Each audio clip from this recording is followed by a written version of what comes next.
മാർക്കറ്റിങ്ങിന് ഒരുപാട് ഫണ്ടൊക്കെ ഇൻവെസ്റ്റ് ചെയ്യുന്നുണ്ട്, ലീഡ്സും വരുന്നുണ്ട്, പക്ഷെ കൺവേർട്ട് ആവുന്നില്ല. ഇത്തരം പ്രശ്നങ്ങൾ പൊതുവെ ഉണ്ടാവാറുണ്ട്. അത് കറക്റ്റ് ടാർഗറ്റിൽ മാർക്കറ്റിംഗ് എത്താത്തതുകൊണ്ടൊക്കെ ഇത് വരാം. പക്ഷേ ഒരു പ്രധാന കാരണം എന്ന് പറഞ്ഞു കഴിഞ്ഞാൽ, ഒരു മെയിൻ റീസൺ എന്താണെന്ന് വെച്ച് കഴിഞ്ഞാൽ, ഈ എൻക്വയറിൻ്റെ ചൂടാറിയിട്ടാണ് അത് യൂസ് ചെയ്യുന്നതെന്നുള്ളതാണ്.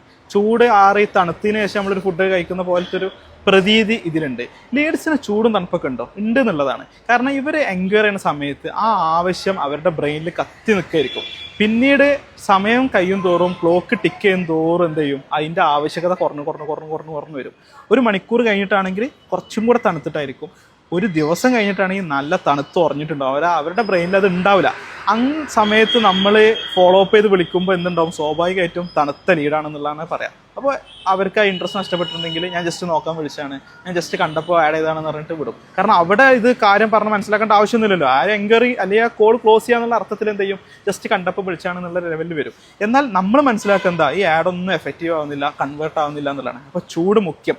കറക്റ്റ് ഒരു ലീഡ് വന്നു കഴിഞ്ഞാൽ 3 മിനിറ്റിനുള്ളിൽ തിരിച്ച് കോൾ ചെയ്യാൻ പറ്റിക്കഴിഞ്ഞാൽ ഭയങ്കര ഹോട്ടായിട്ടായിരിക്കും ആ ലീഡ് ഉണ്ടാവുക. പെട്ടെന്ന് കൺവേർട്ട് ചെയ്യാൻ പറ്റും എന്ന് പറഞ്ഞാൽ അപ്പം തന്നെ സെല്ല് ചെയ്യാന്നുള്ളതല്ല, ഒരു കണക്ഷൻ ബിൽഡ് ചെയ്ത് അതിൻ്റെ ഫോളോ അപ്പ് ഡിസ്കഷനൊക്കെ വെച്ചിട്ട് അത് സെയിലിലേക്ക് മാറ്റാൻ എഫക്റ്റീവ് ആവും. അപ്പോൾ നമ്മളുടെ ബിസിനസ്സിൽ ഈ ഒരു 3 മിനിറ്റ് ഫോളോ അപ്പ് സിസ്റ്റം ഉണ്ടോ എന്നുള്ളത് നമ്മൾ ഉറപ്പ് വരുത്തണം.